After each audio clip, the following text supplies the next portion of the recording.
Hi friends, welcome back to Upstein creations. എൻ്റെ പേര് ജിറിൻ. എൻ്റെ ചാനലിലേക്ക് നിങ്ങൾക്ക് എല്ലാവർക്കും സ്വാഗതം. ഞാൻ ഇന്ന് നിങ്ങളോട് പങ്കുവയ്ക്കാൻ പോകുന്ന ടോപ്പിക്ക്, നമ്മുടെ ഈ ലോകത്ത് നമ്മൾ മനുഷ്യർ മാത്രമല്ല ജീവിക്കുന്നത്, പലതരത്തിലുള്ള മൃഗങ്ങൾ, സസ്യങ്ങൾ, ഇതെല്ലാം ഉണ്ട്. ഇവർക്കൂടെ എല്ലാം കൂടെയാണ് നമ്മുടെ ഈ ലോകമുള്ളത്. എന്നാൽ ഇവിടെ എല്ലാവരും അല്ല, ചില മനുഷ്യർ ഇതിനെ ചൂഷണം ചെയ്താണ് പലരും ജീവിക്കുന്നത്. അതായത് മനുഷ്യർ ഈ മൃഗങ്ങളോട് ഒരുപാട് ക്രൂവലായിട്ടാണ് പെരുമാറുന്നത്. അത്തരത്തിൽ ഈ മനുഷ്യർ മൃഗങ്ങളോട് ചെയ്യുന്ന പലവിധമായ നീചമായിട്ടുള്ള കാര്യങ്ങളെ പറ്റിയാണ് ഞാൻ ഇന്ന് ഡിസ്കസ് ചെയ്യാൻ താല്പര്യപ്പെടുന്നത്. എൻ്റെ ഈ വീഡിയോ നിങ്ങൾ ആദ്യമായിട്ടാണ് കാണുന്നതെങ്കിൽ ചാനൽ സബ്സ്ക്രൈബ് ചെയ്യുക. തൊട്ടടുത്തുള്ള ബെല്ലൈക്കണോട് എനേബിൾ ചെയ്താൽ ഞാൻ ഇനി അപ്ലോഡ് ചെയ്യുന്ന പല ഇൻഫോർമേറ്റീവ് ആയിട്ടുള്ള കാര്യങ്ങൾ നിങ്ങൾക്ക് അറിയുവാനും കാണുവാനും സാധിക്കും. നിങ്ങൾക്ക് നോട്ടിഫിക്കേഷൻ എത്തുന്നതായിരിക്കും. So let's start the video.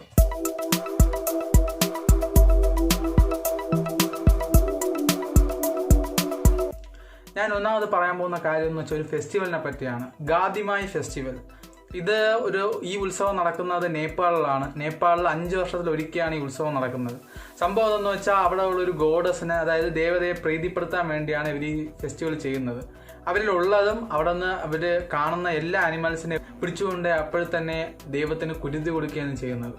പട്ടി, പൂച്ച, പ്രാവ്, എലി, മരപ്പട്ടി, അങ്ങനെ കണ്ണി കാണുന്ന എന്തും അവർക്ക് എന്തൊക്കെ കിട്ടുമോ അത്രയും ആനിമൽസിനെ കൊണ്ടുപോയാണ് അവർ ബലി ചെയ്യുക. ഒറ്റ ദിവസം ഈ ഫെസ്റ്റിവൽ ഉള്ളുവെങ്കിലും അവർ ഒരു ദിവസം തന്നെ 1000-ലധികം ആനിമൽസിനെ കൊല്ലുന്നു എന്നാണ് റിപ്പോർട്ട് വന്നിട്ടുണ്ടായിരുന്നത്. അത്രയ്ക്ക് ക്രൂവലായിട്ട് ആനിമൽസിനെ കൊല്ലുന്ന ഒരു ഫെസ്റ്റിവലായിരുന്നു ഗാദിമായി ഫെസ്റ്റിവൽ. രണ്ടാമത് ഞാൻ പറയാൻ പോകുന്ന കാര്യം എന്ന് വെച്ചാൽ ലോകത്തിൽ എല്ലായിടത്തുള്ള ഒരു സംഭവമാണ് ജനറ്റിക് മാനിപ്പുലേഷൻ. സംഭവം എന്തെന്ന് വെച്ചാൽ ഒരു മൃഗത്തിന്റെ ജീൻ എടുക്കുകയും അതിൽ നിന്ന് ഒരുപാട് ഉൽപ്പാദിപ്പിക്കാനും അതിന്റെ വളർച്ച വർദ്ധിപ്പിക്കാനും വേണ്ടി ഇവർ അതിന്റെ ജീനിനെ ചേഞ്ച് ചെയ്ത് പലതരത്തിലുള്ള പുതിയ സ്പീഷീസിനെ അവരുണ്ടാക്കും. അതിൻ്റെ പ്രശ്നം എന്താണെന്ന് വെച്ചാൽ, അതിൻ്റെ പ്രശ്നമായിട്ട് ഇപ്പോൾ കാണുന്നതെന്ന് വെച്ചാൽ, അങ്ങനെ ഉണ്ടാകുന്ന പുതിയ സ്പീഷീസിന് ഹെൽത്ത് വളരെ കുറവായിരിക്കും. അതായത് ആദ്യം ഉണ്ടാകുന്ന ഒറിജിനൽ സ്പീഷീസിനെ അപേക്ഷിച്ച് ഈ ഉണ്ടാകുന്ന പുതിയ സ്പീഷീസിന് അതിൻ്റെ ഹെൽത്ത് വളരെ കുറവായിരിക്കും. അതിന് ഉദാഹരണമാണ് നമ്മുടെ ഈ കാണുന്ന ബ്രോയിലർ ചിക്കൻ. ബ്രോയിലർ ചിക്കൻ നിങ്ങൾക്കറിയാം, കടകളിൽ നമ്മൾ പോയി ഇറച്ചി വരുന്ന സ്ഥലത്ത് നമ്മൾ പോയി വാങ്ങുമ്പോൾ നിങ്ങളൊന്ന് ശ്രദ്ധിച്ചാൽ അറിയാം, ഒരു കോഴി പോലും എണീറ്റ് നിൽക്കാൻ പോലും പറ്റൂല. ആ കണക്കിനായിരിക്കും കോഴികൾ നിൽക്കുന്നത്. കാരണം ഇറച്ചി അതിൻ്റെ ശരീരഭാരം തന്നെ അതിന് നേരെ എടുത്ത് പൊക്കാൻ പറ്റാതെ അതിങ്ങനെ കുറുങ്ങി വിറച്ച് നിൽക്കുന്നത് കാണാൻ പറ്റും. അതാണ് ഇപ്പോഴും സംഭവിക്കുന്നത്. പല മൃഗങ്ങളുടെ ജീൻസ് അവർ എടുത്ത് വ്യത്യാസം വരുത്തുകയും അങ്ങനെ പല ഹെൽത്ത് ഇഷ്യൂസും, മാത്രമല്ല ഇതിൻ്റെ ഒറിജിനൽ ജീൻ നശിച്ചു പോവുകയാണ് ചെയ്യുന്നത്. ഇതൊരു വളരെ പ്രശ്നമുണ്ടാക്കുന്ന ഒരു ആനിമൽ ക്രൂവൽറ്റിയാണ്. അടുത്ത ലോകത്തിന്റെ പല ഭാഗത്തും, ഇന്ത്യയിൽ ഉൾപ്പെടെ നടക്കുന്ന ഒരു സംഭവമാണ് ഈ ആനിമൽസിനെ കൊണ്ട് അങ്ങോട്ടും അടുപ്പിക്കുക എന്നുള്ളത്. ബുൾ ഫൈറ്റിംഗ്, ഡോഗ് ഫൈറ്റിംഗ്, പിന്നെ ഈ കോഴികളെ വിട്ട് അങ്ങോട്ടും അടുപ്പിക്കുക. ഇതൊക്കെ എന്ത് ക്രൂവാലിറ്റിയാണെന്ന് നിങ്ങൾ ആലോചിച്ച് നോക്കണം. മനുഷ്യന്റെ ഒരു എന്റർടൈൻമെന്റിന് വേണ്ടി മൃഗങ്ങളെ അങ്ങോട്ടും അടുപ്പിച്ച് അവരുടെ സ്വാർത്ഥത നേടിയെടുക്കുക. ഇതിനുണ്ടാകുന്ന പ്രശ്നം എന്ന് വെച്ചാൽ, ഈ അടി ഉണ്ടാക്കുന്ന, അതായത് ചിലപ്പം പലരും പന്തായം വെക്കുന്നതായിരിക്കും. ഒരാളുടെ മൃഗം വെച്ചായിരിക്കും വേറൊരാളുടെ മൃഗത്തെ അടിക്കുന്നത്. ഇങ്ങനെ ചെയ്യുമ്പോഴുള്ള പ്രശ്നം എന്ന് വെച്ചാൽ, ആ മൃഗത്തിന് ചിലപ്പോൾ ആ അടിയിൽ ആ 2 മൃഗങ്ങൾക്കും വളരെ സാരമായ പരിക്കുകൾ ഉണ്ടാവുകയും ചിലപ്പോൾ ഭയങ്കര ഹാർഡായിട്ട് തന്നെ മൃഗങ്ങൾക്ക് നല്ല പരിക്കുകൾ ഉണ്ടാകുക, അവർ പെട്ടെന്ന് മരിച്ചു പോവുകയും ചെയ്യും. അതുകൊണ്ട് ഇവർ ഈ ഉടമസ്ഥർ വലിയ ഇതൊന്നും കാര്യമാക്കാറില്ല. കാരണം എന്ന് വെച്ചാൽ അവർ ഒരു മൃഗം മരിച്ചാലും വേറൊരു മൃഗത്തിനെ അവർ ട്രെയിൻ ചെയ്തെടുക്കുകയാണ് ചെയ്യുന്നത്. അടുത്ത് മനുഷ്യർ മൃഗങ്ങളോട് കാണിക്കുന്ന ഒരു വലിയ ക്രൂവൽറ്റി എന്ന് വെച്ചാൽ, ലബോറട്ടറി എക്സ്പെരിമെന്റ്സിന് വേണ്ടി ഈ മൃഗങ്ങളെ എടുക്കുക എന്നാണ്. ഈ ലോകത്തിലെ എല്ലാ രാജ്യങ്ങളും ചെയ്യുന്ന ഒന്നാണ് ഗൈസ് ഈ എക്സ്പെരിമെന്റ്സ് എന്ന് പറയുന്നത്. അതായത് അവർ പുതിയ മെഡിസിൻസോ എന്തെങ്കിലുമൊക്കെ കണ്ടുപിടിക്കുമ്പോഴത്തേക്കും ഇത് ആദ്യം പരീക്ഷിച്ച് നോക്കുന്ന മൃഗങ്ങളിലാണ്. ചില മെഡിസിൻസ് ഈ ചെറിയ ജീവികൾക്ക് പറ്റാത്തത് കൊണ്ട് വലിയ ജീവികൾ അവരെടുക്കുന്നു. ആന, മങ്കി, റാറ്റ്സ്, ഡോഗ്സ്, ഇതെല്ലാം അവർ എടുക്കുന്ന മൃഗങ്ങളാണ്. ഇത് മനുഷ്യ മൃഗങ്ങളോട് ചെയ്യുന്ന ഒരു ക്രൂര കൃത്യമാണ് ഗൈസ്. നമ്മുടെ സിറ്റിയിലും നാട്ടിലും എല്ലായിടത്തും കണ്ടുവരുന്ന വേറൊരു സംഭവമാണ് ഫാമുകൾ.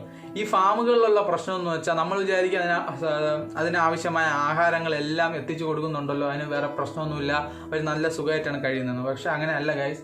എന്താ ഉണ്ടാകുന്നതെന്ന് വെച്ചാൽ, അവിടെ ഈ ഫാമിൽ തന്നെ ഇതിന്റെ പ്രൊഡക്ഷൻ കൂട്ടാനായിട്ട് ഇപ്പൊ തന്നെ പട്ടിക്കുട്ടി, നമുക്ക് എല്ലാവർക്കും അറിയാം, നമുക്ക് എല്ലാവർക്കും ഭയങ്കര ഓമനത്തുള്ളതാണ് പട്ടിക്കുട്ടി. ഈ പട്ടിക്കുട്ടി അവർ പ്രൊഡക്റ്റ് ചെയ്യാൻ ചെയ്യുന്നതെന്ന് വെച്ചാൽ, അതിന്റെ ബ്രീഡ് ഡോഗിന് നല്ല പ്രൊഡക്ഷൻ ഉണ്ടാവാനായിട്ട് അവർ ഓരോ മെഡിസിൻസ് കുത്തിവെക്കും ഗൈസ്. ഈ മെഡിസിൻസിന്റെ പ്രത്യേകത എന്ന് പറഞ്ഞാൽ, ഇത് പ്രൊഡക്ടിവിറ്റി ഉണ്ടാവുമെങ്കിലും ചില സമയം ഇത് കുത്തിവെക്കുന്ന ആ ഡോഗ്സിനും പ്രശ്നമാണ്. ചിലപ്പോൾ ജനിക്കുന്ന ഡോഗിൽ ഒരു 4-5 എണ്ണം ചിലപ്പം കിഡ്നി ഫെയിലർ അതേപോലെയുള്ള ജനറ്റിക് ഡിസോർഡേഴ്സ് ഉള്ളതായിരിക്കും. ഇവർ ചെയ്യുന്നതെന്ന് വെച്ചാൽ അങ്ങനെ അത്തരത്തിൽ പ്രസവിക്കുന്ന ആ കുഞ്ഞുങ്ങളെ ഇവർ കൊല്ലുകയാണ് ചെയ്യുന്നത്. ഇത് പക്ഷേ ജനിക്കുമ്പോഴേ അറിയാൻ പറ്റില്ല, ഇത് കുറച്ച് ജനിച്ച് വളർന്നു വരുമ്പോഴാണ് അറിയുന്നത്. അങ്ങനെയുള്ള പപ്പീസിനെയും എല്ലാം ഇവർ അപ്പോൾ തന്നെ അവർ കൊല്ലുകയാണ് ചെയ്യുന്നത്.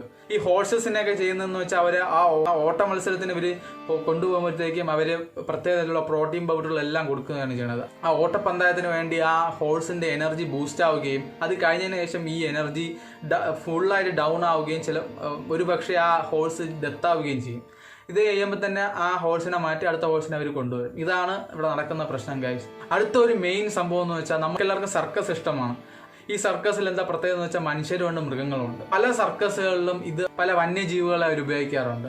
ഇതിന് ട്രെയിനിങ് ചെയ്യാൻ സമയത്ത് ഫുഡ് കൊടുക്കാതെയും അതിന് വെള്ളം കൊടുക്കാതെയൊക്കെയാണ് ഇതിനെ ട്രെയിൻ ചെയ്യിപ്പിക്കുന്നത്. അത്രയ്ക്ക് ഹാർഡായിട്ടാണ് അതിനെ ട്രെയിനിങ് ചെയ്യിപ്പിക്കുന്നത്. ഇത് കാരണം പല അനിമൽസ് മരിക്കാറുണ്ട്, പല മുറിവുകളും പറ്റാറുണ്ട്. പക്ഷേ ഇതൊന്നും ആരും പുറത്തറിയുന്നില്ലെങ്കിലും ഇപ്പോൾ പല പരിസ്ഥിതി പ്രവർത്തകരും ഉള്ളത് കൊണ്ടാണ് ഇതൊന്നും വലുതായിട്ട് നടക്കാത്തത് ഗൈസ്. പണ്ടൊക്കെ ആണെങ്കിൽ ഇവർ കാട്ടിൽ നിന്ന് ഓരോ അനിമൽസിനെ അവർ പിടിക്കുകയും അതിനെ കൊണ്ടുവന്ന് അതിൻ്റെ കുഞ്ഞിനെ അല്ലെങ്കിൽ അതിനെ പിടിച്ചുകൊണ്ടുവന്ന് അതിനെ ട്രെയിനിങ് ചെയ്യിപ്പിക്കുകയാണ് ചെയ്തിരുന്നത്.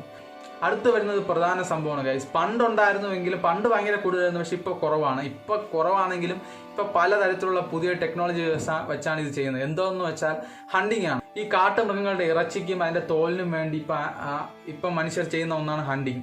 പണ്ടൊക്കെ പല കെണികളും വെച്ചായിരുന്നു ഇതിനെ പിടിച്ചുകൊണ്ടിരുന്നത്. പക്ഷെ ഇപ്പം പുതിയ ടെക്നോളജി വെച്ച് കറണ്ട് അടുപ്പിച്ച് പിടിക്കുക, തോട്ട വെച്ച് പിടിക്കുക, പടക്കം പൊട്ടിച്ച് പിടിക്കുക, അങ്ങനെ പല രീതിയിലാണ് ഇതിനെ പിടിക്കുന്നത്. കാരണം പല അനിമൽസും അതായത് പല വന്യജീവികളും ഇപ്പം എക്സ്റ്റിങ്ക്റ്റ് ആയിക്കൊണ്ടിരിക്കുകയാണ് ഗൈസ്. ഇത് വളരെ ഒരു ഹസാർഡസ് ആയിട്ടുള്ള സംഭവമാണ് ഗൈസ്. ഈ എക്കോസിസ്റ്റത്തിന്റെ ബാലൻസ് തന്നെ ഇത് മാറ്റിമറിക്കുന്ന ഒരു സംഭവമാണ്. ഇനി എൻ്റെ വീഡിയോ ഞാൻ കൺക്ലൂഡ് ചെയ്യാൻ പോവുകയാണ് ഗൈസ്.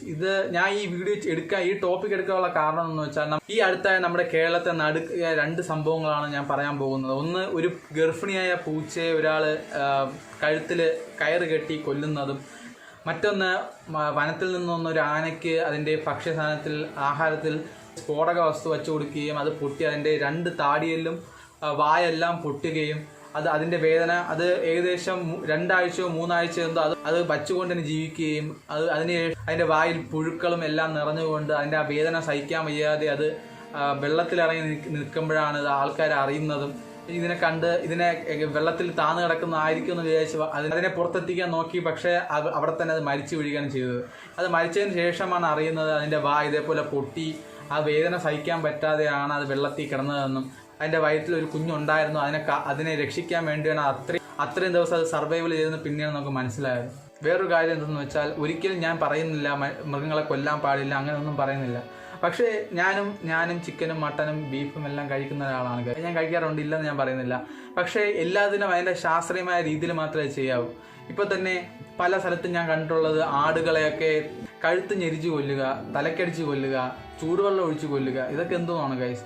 നമ്മൾ കഴിക്കാനാണ് ഒരു മൃഗത്തെ കൊല്ലുന്നതെങ്കിൽ ശാസ്ത്രീയമായി എങ്ങനെയാണ് കൊല്ലുന്നതെന്ന് വെച്ചാൽ നമുക്കറിയാം ഗില്ലറ്റിൻ എന്ന് പറഞ്ഞാൽ ബ്ലൈഡ് പണ്ട് അമേരിക്കയിലെ എങ്ങോട്ടാണെന്ന് തോന്നുന്നു, ബ്രിട്ടനിലെ അമേരിക്കയിൽ എന്തോന്ന് ഞാൻ മറന്നുപോയി. ഗില്ലറ്റിൻ എന്ന് പറഞ്ഞ ബ്ലൈഡ് നമുക്കറിയാം. അതിൻ്റെ പ്രത്യേകത എന്ന് വെച്ചാൽ അതിൻ്റെ ആ ഒരു വെട്ടുന്ന രീതിയാണ്. ബ്ലൈഡ് നേരെ ഇങ്ങനെ ചരിഞ്ഞാണ് വന്നിരിക്കുന്നത്. അതിൻ്റെ പ്രത്യേകത എന്ന് വെച്ചാൽ നമ്മുടെ കഴുത്തിൽ വെട്ട് കൊള്ളുമ്പോഴത്തേക്കും നമുക്ക് അതിൻ്റെ വേദനയില്ലാതെ ലോകത്തിൽ തന്നെ വേദനയില്ലാത്ത മരണം എന്നാണ് അറിയപ്പെട്ടിരുന്നത്. കാരണം എന്ന് വെച്ചാൽ ആ ബ്ലൈഡ് ഇങ്ങനെ ചരിഞ്ഞ് ആണ് വെട്ടുന്നത്. അപ്പോൾ തന്നെ നമ്മുടെ വേദന എടുക്കുന്ന ആ നെർവ് തന്നെ ആദ്യം കട്ടാവുകയും നമുക്ക് വേദന അറിയുക പോലും ചെയ്യില്ല. അങ്ങനെയാണ് ആ ഗില്ലറ്റിൻ പ്രവർത്തിക്കുന്നത്.